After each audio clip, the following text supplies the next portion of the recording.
Good afternoon, everyone, and welcome to Industrial Maintenance 101. I am your instructor, Alonzo.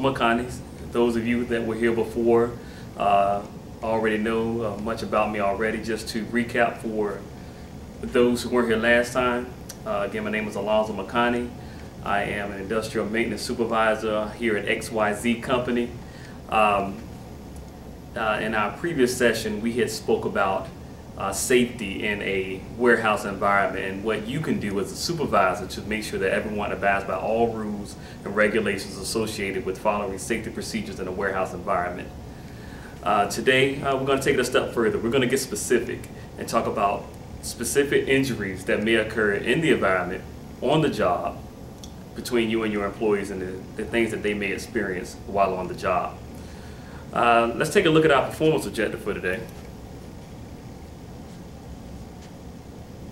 Given a first aid kit along with a victim who has been burned, is bleeding, has a sprain, or has received irritation to the eye, treat the injury so that the victim is able to communicate that they are no longer in distress.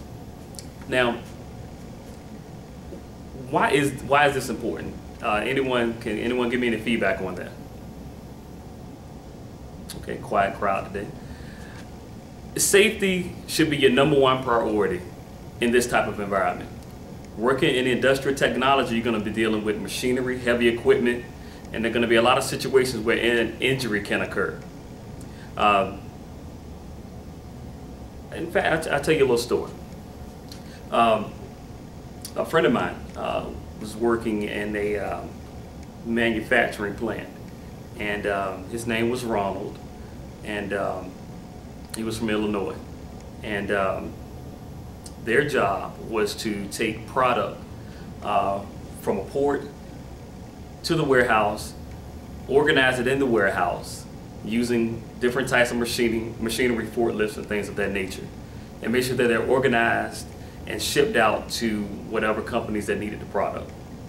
Well, Ronald one day was very careless. He had stayed up the night before very late watching basketball, and when he came to work, he was a little out of it, not paying attention. He was operating his equipment, moving the boxes around the warehouse. While moving the boxes around the warehouse, he accidentally hit the wrong lever, and the materials, which were going to a local McDonald's, by the way, food product, happened to spill in the work area. Lettuce, cheese, pickles and onions, and special sauce everywhere. People walk by, people fell, injuries all over the place. There were a few sprains, even some bleeding. There was even an eye injury with someone being hit in the eye with a pickle, and some of the juice got in their eye.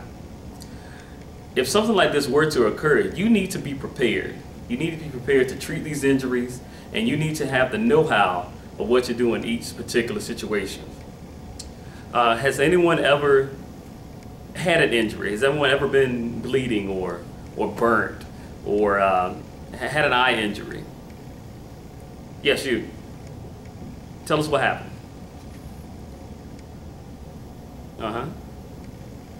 Okay. All right. For those of you that didn't hear, the gentleman has stated that he once was in a car accident and he had a head injury and he was bleeding. So what happened, after the accident?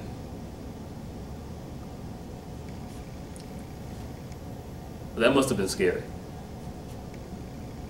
Okay.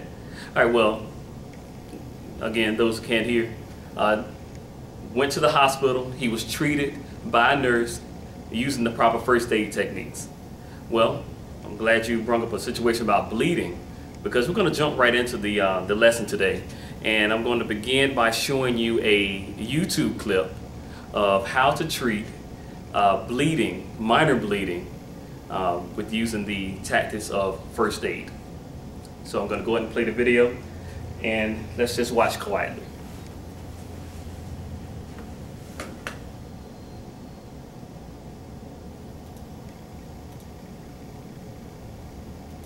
You know, throughout the course of everyday life, all of us will sustain minor injuries. Hi, I'm Captain Joe Bruni, and what I'm going to talk about is how to stop mild bleeding. Mild bleeding is usually the occurrence of some type of minor injury. Mild bleeding can be controlled normally by first cleaning the blood away with some type of sterile or clean dressing until we can expose the injured area. After the mild bleeding is cleaned away, a small amount of pressure can be applied to the bleeding area for a short period of time until the blood clots and the bleeding stops. Once the bleeding stops, wash the area with soap and water to cleanse the area and apply some type of antiseptic or disinfecting solution that is topical to the skin area to reduce the chances of infection. If the wound is minor in nature, something as simple as your everyday Band-Aid could be applied to the area to stop and keep the bleeding from occurring again and keep the area clean and dry until healing occurs. Minor injuries are a common fact of life, but with proper techniques and cleaning, bandaging can take place after this, so healing will ensue. I'm Captain Joe Bruni. Stay safe, and see you next time.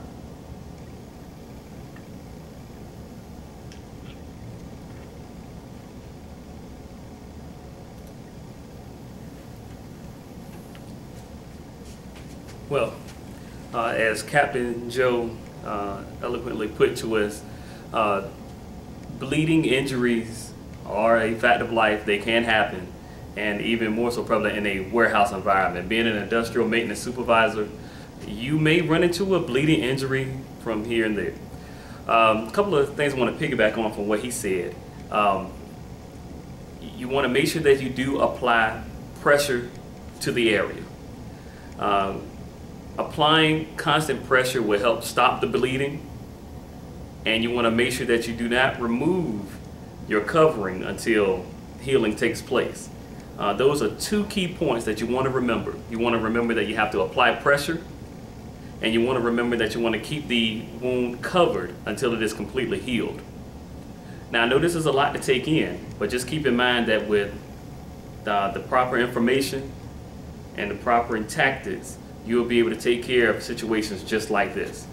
Now, we're going to take a short break, but when we come back, we're going to look into some other areas such as taking care of eye injuries, burning, and sprains. Those are three other types of injuries that can occur in an industrial maintenance environment. And again, being an industrial maintenance supervisor, you may run into. So you may want to take out a piece of paper. When we come back after this short break, we'll jump right into it. All right.